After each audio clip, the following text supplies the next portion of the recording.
안녕하세요. 저는 통계학과에 있는 전종준입니다. 아, 저희 연구실에서 거의 이제 매 학기마다 했던 세미나인데요. 옵티미제이션입니다. 아마 여기 계신 대부분의 여러분들께서 이제 기계학습에 관심이 있으셔서 아마 이걸 들으시거나 혹은 지도 교수님께서 가봐라라고 하셔가지고 듣고 계신 걸 수도 있는데, 갑자기 뭐 머신러닝이면 머신러닝이지 왜 옵티미제이션인가, 그런 제 의문을 좀 가질 수 있을 것 같습니다. 그래서 이제 먼저 옵티미제이션에 대해서 설명을 드리고, 그리고 그것들이 어떻게 활용되고 있는가, 왜 배워야 되는가, 저는 왜 옵티미제이션을 시작하게 됐을까, 거기에 대해서 말씀을 드리겠습니다.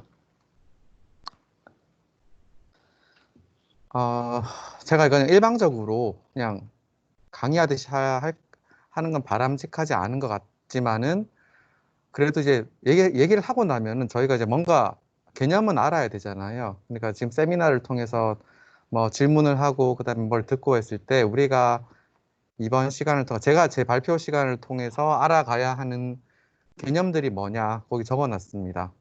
지금 이제 방금 업데이트를 해서 이 키워드는 들어가 있지 않은데, 지금 처음 들으시는 분들, 아니면 내가 들었는데 알고는 있는데 잘 개념이 안 잡히신 분들은 저기 앞에 적힌 키워드 정도는 명확하게 이제 끝난 다음에 기억을 하시면은 도움이 될 것 같습니다. 옵티미제이션 프로블럼이 뭐냐? 최적화 문제. 두 번째, 세트인데요. 오브젝티브 펑션, 컨스트레인트, 피저블 셋, 솔루션. 여기 네 개 개념을 아시면 되겠습니다. 한글로는 목적 함수, 제약 조건, 실행 가능 영역, 해가 되겠습니다. 그 다음에 unconstrained optimization problem, 그 다음에 constrained optimization problem. 이 두 개가 뭐냐? 옵티미제이션 앞에 unconstrained, 그냥 제약 조건이 없는, 그 다음에 constrained, 제약 조건이 있는, 이런 이제 형용사가 더 붙었죠. 두 개를 구분하시는 게 필요하고요. 마지막으로 ADMM이라는 단어를 기억하시면 되겠습니다. 제 발표가 끝난 다음에 이어질 거예요. 이런 개념을 가지고 뒷부분으로 이어질 테니까 시작할 때 요거는 알아야겠다. 끝난 다음에는 이게 어떤 개념이다라는 것을 이해하시면 되겠습니다. 자, 먼저 옵티미제이션 프로블럼에 대해서 설명을 드리겠습니다. 옵티미제이션 프로블럼은 정의가 되게 간단해요. 사실은 엄청나게 많은 옵티미제이션 프로블럼이 있는데, 여기 세미나를 통해서 얘기하고자 하는 것은 되게 심플한 옵티미제이션입니다. 그러니까 함수가 하나 있어요. 화면에 보이시는 f가 rp에서 r로 가는 함수죠. 그러니까 입력 변수가 p개예요. p 차원 입력 벡터가 들어가면은 실수가 나오는 간단한 함수예요. 자, f가 있고 그 다음에 x라는 것은 그 rp의 서브셋입니다. 그러니까 실수 전체를 보는 게 아니라 그냥 실수의 어떤 부분 집합만 보겠다. 그래 x라고 이제 표시를 해놨어요. 그러면은 옵티미제이션 프로블럼은 그냥 전형적으로 이렇게 정의되는 겁니다. 함수를 최소화하자. 그런데 무조건 모든 x에 대해서 최소화하는 것이 아니라 우리가 미리 정의한 그 RP의 서브셋 있죠. 그 x 내에서만 최소화를 하자. 이게 옵티미제이션 프로블럼의 정의예요. 되게 쉽죠? 그럼 어떻게 풀 거냐? 어떻게 풀까요? 가장 심플하게는 다 넣어보는 거예요. 하나하나씩. x라고 적힌 그 셋 안에 있는 원소를 다 집어넣으면은 실수니까 최소값 찾을 수 있겠죠. 그냥 제일 작은 거 있을 거예요. 항상 뭐 최소값이 존재하는 거, 뭐 수학적으로 존재하는 게 아니지만은 우리가 넣어본 다음에 제일 작은 거 찾으면 되죠. 자, 그런데 그게 너무 많으니까 우리가 그렇게 현실적으로 할 수가 없는 거예요. 그래서 그 문제를 하나씩 집어넣어 보지 않고 효과적으로 저 문제를 푸는 것이 바로 옵티미제이션 프로블럼을 푼다라고 얘기를 합니다. 자, 그럼 이제 옵티미제이션 프로블럼은 정의가 됐죠. 자, 여기서 옵티미제이션 프로블럼에서 이 함수 f를 우리는 목적 함수, 오브젝티브 펑션이라고 부르고요. 그 다음에 X 있죠? X를 feasible set, feasible region, 실행 가능 영역이라고 부릅니다. 실행 가능 영역이라는 뜻이 이제 이해가 되시죠? 전체가 아니라 우리가 주어진 해당하는 문제에서 찾고자 하는 입력 변수들을 여기서 제한을 하겠다라는 뜻이 되겠습니다. 자, 그리고 이 그 입력 변수가 set X 안에 들어가는 이 자체, 이 조건을 우리는 constraint라고 부르기도 합니다. 그러니까 실행 가능 영역이랑 constraint는 아주 밀접한 관련이 있는 거죠. 사실은 그냥 원투원이라고 보셔도 됩니다. constraint가 있으면은 실행 가능 영역이 있는 거고, 실행 가능 영역이 있으면은 거기에 대응되는 constraint를 찾을 수도 있겠다. 이런 생각을 할 수가 있죠. 자, 그래서 optimization problem, objective function, feasible set, constraint를 정의했습니다. 자, 그러면은 이거 왜 하지? 라는 생각을 가지겠죠. 이제 일단 알았는데 어디다 쓰나 그런 이제 의문을 가질 것 같아서 5개의 example을 골라봤습니다. 아마 익숙하신 분도 있고 익숙하지 않으신 분도 있을 것 같아요. 먼저 첫 번째 example은 한 번 정도는 들어봤을 만한 회귀 분석입니다. regression problem이에요. 자, 여기서 이제 기호들이 좀 나오는데 주의할 것은 주어진 숫자, 데이터와 우리가 결정해야 되는 숫자, 그러니까 모수, 파라미터를 구분하는 것입니다. 일단 그 두 개의 개념을 먼저 명확하게 하고 가겠습니다. 먼저 yi, xi는 데이터예요. 숫자들이에요.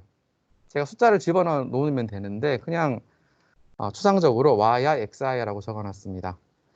자, 그리고 데이터가 주어져 있는데 y는 실수고 x는 p 차원 팩터다. 자, 흔히 이제 y를 리스판스 회귀 모형에서는 반응 변수라고 부르죠. 그다음 xi는 프레딕터 설명 변수라고 부릅니다. 자, 뿐만 아니라 여기 하나 더 정의를 했는데 베타라는 걸 봤어요. 베타는 데이터가 아니고 우리가 정해야 되는 어떤 모수입니다. 개수 혹은 뭐 개수죠.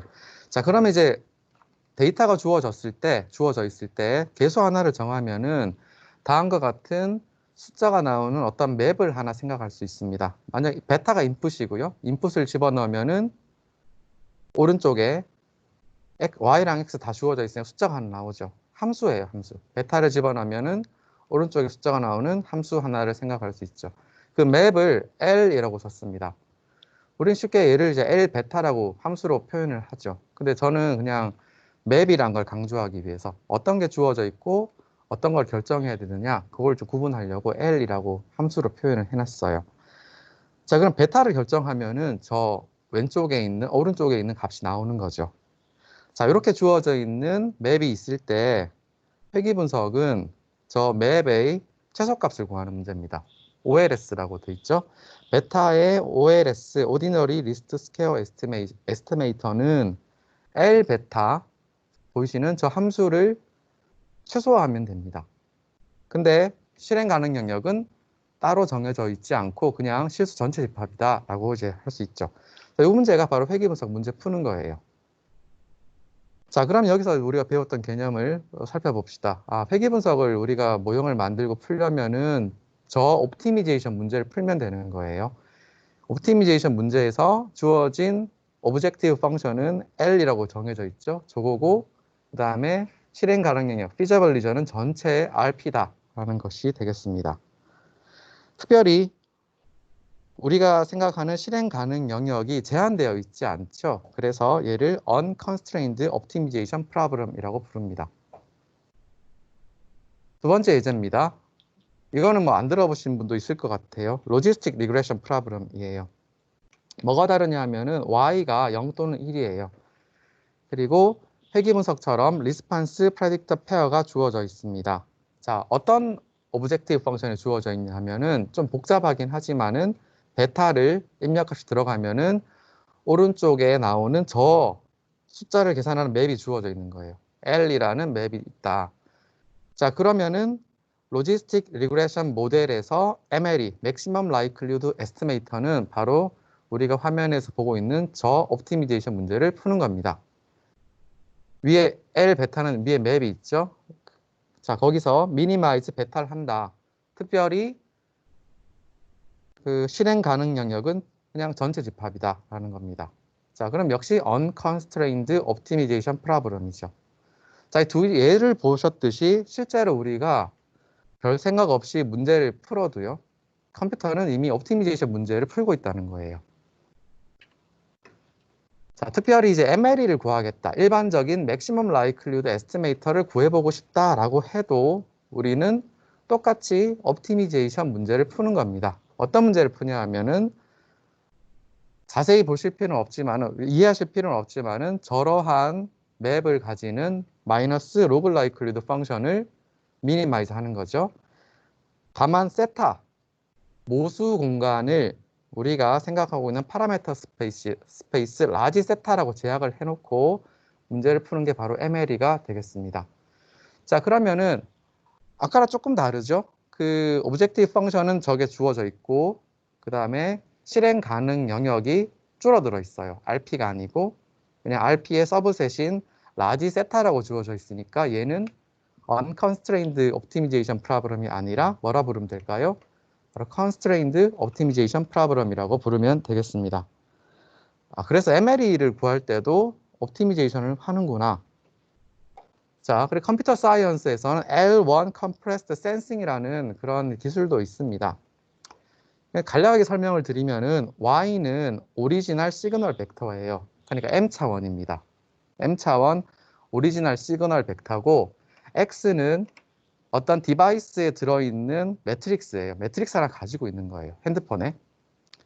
자, 그러면은 우리가 하고 싶은 일은 제가 사진을 복원을 하고 싶어요. Y라는 게 사진이라 치면 사진을 만들어내고 싶은데 이미 제 핸드폰에는 X라는 어떤 필터 매트릭스 정보가 있어요. 어떻게 만들어내느냐? X 베타로 X 곱하기 베타로 Y를 만들어내고 싶은 거죠. 근데 베타가 용량이 너무 많으면 안 돼요. 사진 하나를 저장할 때 용량을 많이 차지하면 안 돼서 베타에다가 0을 엄청 심어두는 거예요. 0을 심어뒀을 때 Y를 만들 수 있을까? 자, 그런 문제입니다. 0의 최대 개수. 내가 얼마까지 저장하는 정보 베타를 줄여나갈 수 있는가? 그런 것도 연구하는 겁니다. 자, 요게 바로 L1 Compressed Sensing Problem인데 여기서는 목적 함수 오브젝티브 펑션 L이라는 것이 베타를 입력하면은 베타의 L1 놈이 나오는 맵을 생각할 수 있습니다. 뭐냐면은 베타의 모든 값들에다가 절대값을 취하고요. 다 더한 거예요. 그냥 절대값 합이죠. 자, 저런 목적 함수에서 제약 조건, 밑에 보이시는 subject to 제약 조건이 y가 정확하게 x 베타가 되는 실행 가능 영역에서 베타를 찾아라. 그게 바로 L1 compressed sensing을 푸는 것이 되겠습니다. 그 외에도 환경공학부 지금 하시는 그 spatial regression problem, non-negative matrix factorization, 이거는 두 개의 시그널을 양수로 분해하는 일입니다. 그 다음에 관심이 있을 만한 딥 뉴럴 네트워크 모델의 학습, 그 다음에 우리가 풀고자 하는 엄청나게 많은 문제들이 전부 다 옵티미제이션 문제를 푸는 겁니다. 자, 그러면 이제 우리가 제가 이제 왜 옵티미제이션을 공부하게 됐느냐? 그냥 잘하고 싶어서도 있죠. 전문적인 걸 하고 싶어서 한 것도 있고, 그 다음에 지적인 호기심도 있었는데, 사실은 정말 중요한 이유는 생존입니다. 그러니까 먹고 살려고 한 겁니다. 그 이유를 잠깐 간략하게 설명을 드릴게요. 그러니까 딴 사람들이 뭔가 개발을 하잖아요. 모델을 개발했어요. 다른 분야에서. 그럼 제가 관심 있는 어떤 문제에 그 모델을 가져다 쓰고 싶어요. 자, 그러면 무슨 문제를 풀어야 될까요? 바로 옵티미제이션 문제를 풀어야 되는 거예요. 그러니까 다른 모델이 있으면은 제 모델에 제가 관심 있는 문제 그걸 적용하고 모델까지 나와 있죠. 그걸 이제 해를 구해야지 실제로 어떤 값이 나오는데 그걸 못 구하는 거죠. 모르면은. 그래서 이제 공부했습니다. 여러분도 똑같은 상황에 놓일 거예요. 만약에 다른 사람이 하는 연구의 모델을 가져와서 내 거에 적용하겠다라고 하면은 반드시 옵티미제이션 문제를 거의 풀어야 돼요. 패키지가 안 나와 있기 때문이죠. 패키지가 나온 순간에는 남들이 해놨습니다. 자, 그게 서바이벌의 문제가 컸다라는 것을 말씀을 드릴게요.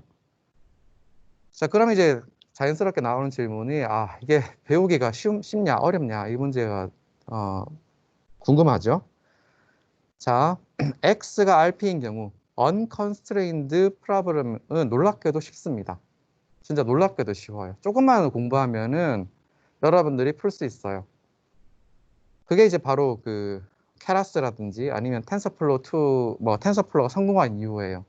그냥 컨스트레인트가 없는 문제에 대해서 너무나 잘 풀어주는 거죠. 자, 그래서 너무 쉽다.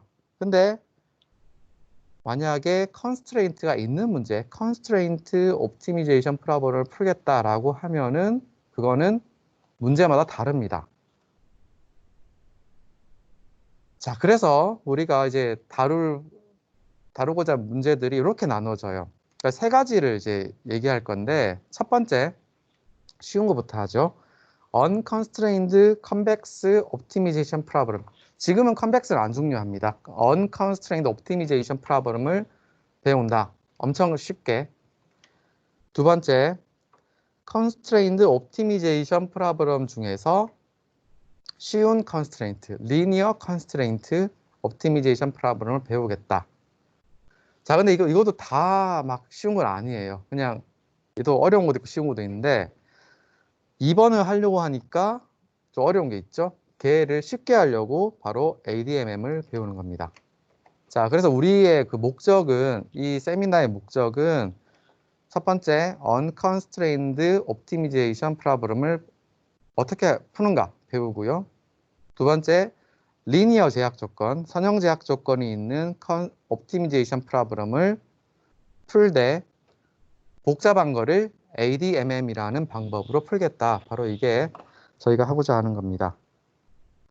자, 제가 오늘 발표한 내용은 여기까지입니다. 그러면 여러분 한번 돌아가서 개념을 한번 다시 살펴보시죠. 옵티미제이션 프로블럼이 뭐고, objective function, constraint, feasible set, 솔루션 얘기 안 해요. 솔루션은 아까 그 미니멈 문제 풀었던 그 X, 걔를 말합니다. 그 다음에 unconstrained problem, constrained problem, ADMM. ADMM 왜 우리가 공부하는가? 거기에 대해서 말씀을 드렸습니다. 제 발표는 여기까지 하고요. 그 다음 발표를 한번 들어보겠습니다. 자, 5분만 쉬었다가 준비하는 동안 잠깐만 쉬었다가 다시 진행할게요.